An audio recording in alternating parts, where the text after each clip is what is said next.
CrowSong Lodge, and I'm back again with another video.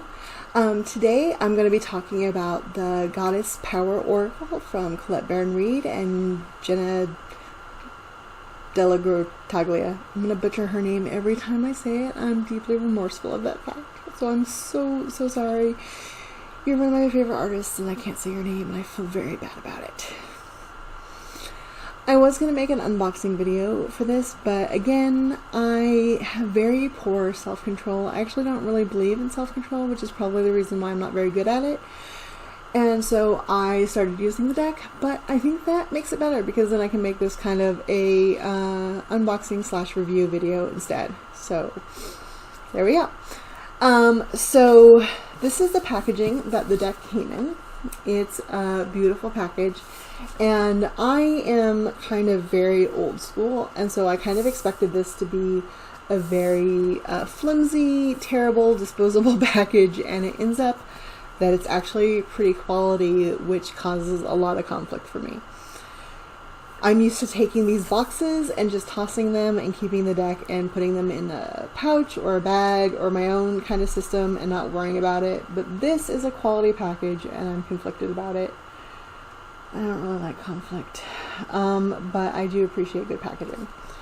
So this is the package that the Goddess Power deck comes in, and it's really, really beautiful. This artwork is just stunning. So this outside cover just slips off, and I'm going to do this very badly because I'm bad at unpackaging things.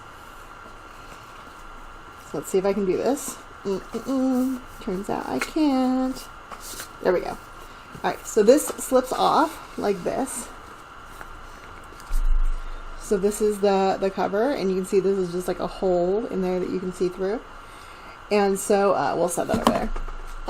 And so then you're left with this, which is beautiful, and it would go on a bookshelf in a very lovely way, I have to say, which I'm very tempted to do, except my bookshelf's like all the way over there. So this is a gorgeous package unto itself. I think it's absolutely stunning, and I'm not sure what to do with it while the deck doesn't live in here.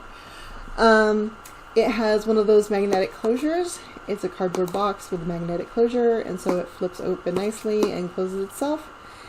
And so then that opens up, and it's got this little ribbon guy, and on the inside it says, "The mystical, the magical, the numinous quality of life is the domain of the fierce and creative feminine aspect of the universe."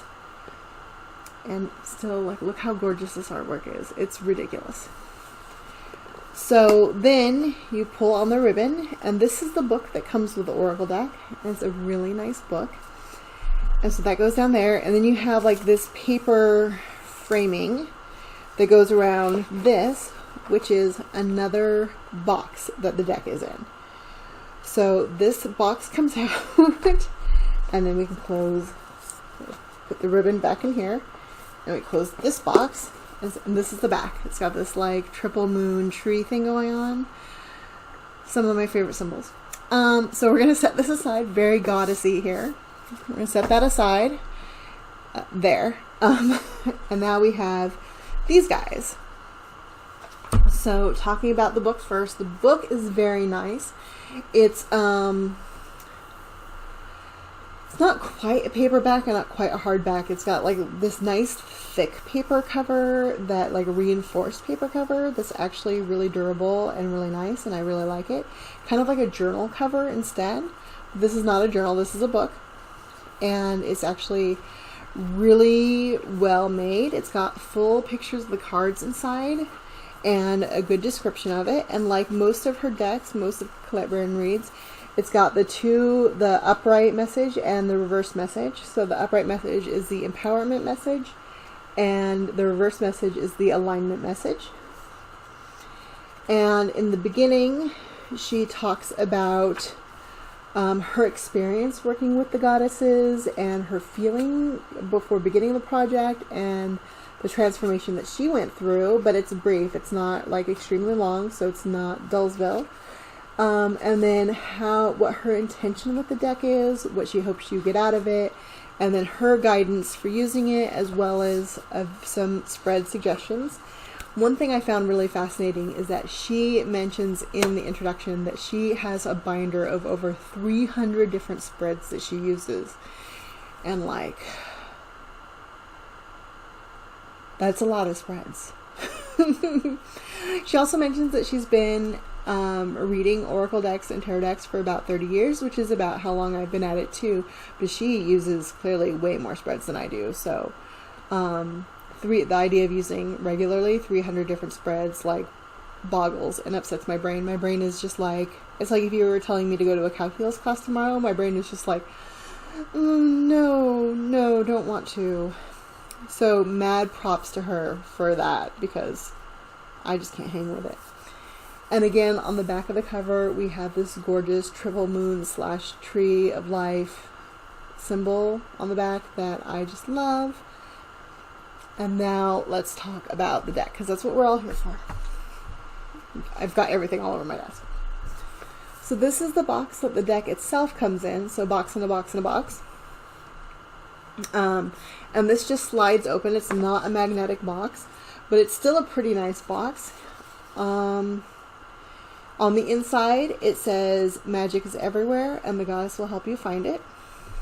And it has, again, I love these ribbon things because I have torn up so many decks by trying to get them out with my nails or the edges of my fingers and not being able to get a good enough grip. So I really appreciate these ribbon things that they come with. So you just pull up on the ribbon and then you can get the deck out. So much nicer. But when you put them back in, you have to remember to lay the ribbon down first, then put your deck in on top of it. So the deck is really good quality. It's got that nice like velvet-like finish that isn't sticky, that doesn't make the cards stick to each other. They still slide across each other really good without being too slippery. It's that nice like matte, non-glossy finish that is just really lovely to touch. So they're very touchable cards. Again, they are wider than a normal tarot deck, but about the same height. So I really suggest that you shuffle these sideways, like this, instead of like this. And that's just easier. Again, bending them is going to be kind of hard, so I would just not bend them when you shuffle them. Just let them fall into each other. I don't have a surface on my camera, but in my shuffling videos, I do show examples on how to do that. I'll put a video link in the description so you can see the different ways that I teach how to shuffle cards, especially if you have little children hands like I do. Again, the artwork on these cards is stunning. I am just dying. I'm just going to call her Jena so I don't butcher her name again, but her name will be in the description, obviously. Her artwork is stunning. I follow her on Instagram and she's incredible.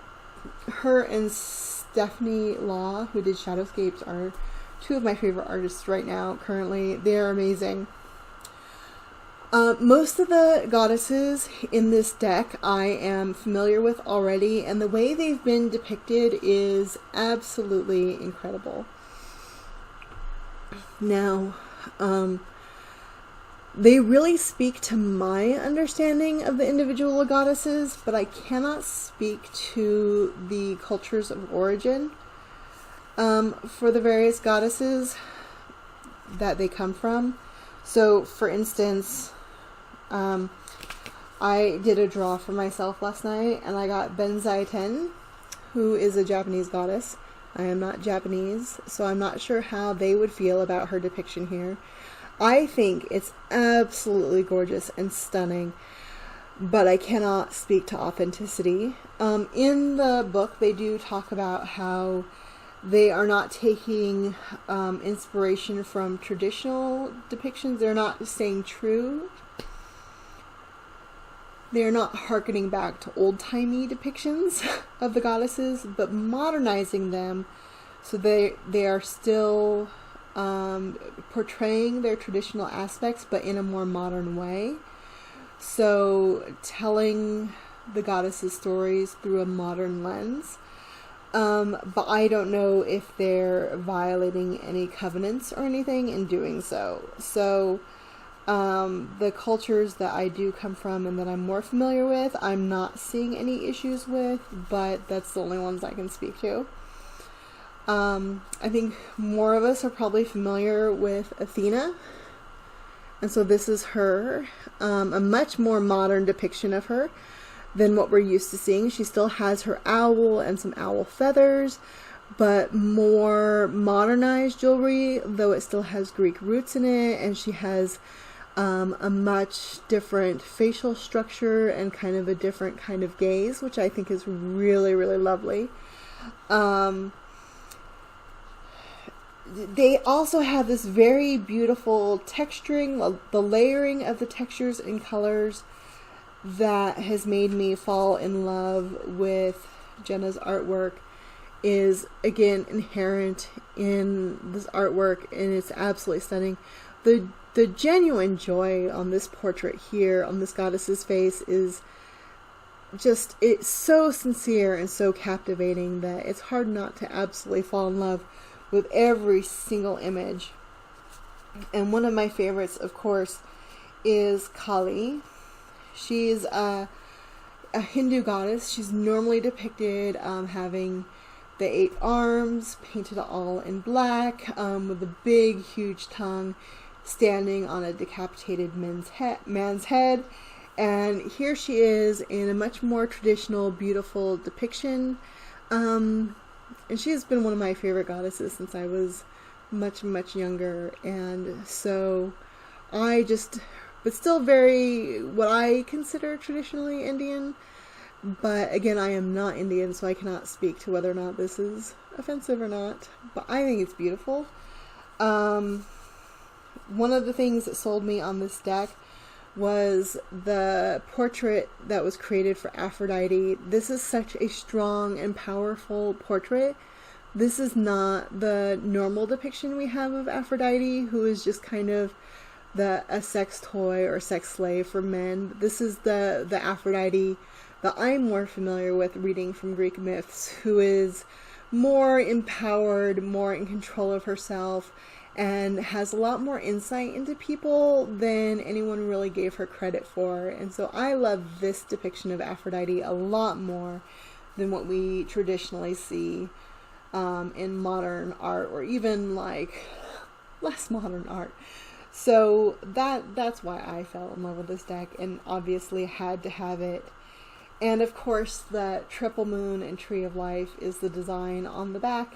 And it's just a really high quality deck, and I really love the artwork, and so I super recommend the suggestions. The descriptions of the cards, I'm not going to read them for you because this video is already getting long, but the descriptions are absolutely beautiful. A little, not incredibly insightful. There's not a lot of new material on the goddesses that I've seen there, but that's not what I was looking for in getting this deck. So they're satisfyingly traditional and carrying the kind of traditional messages that you would get, but in a less academic and strident way. It's much more compassionate, warm, and universal kind of delivery, which is something that I appreciate.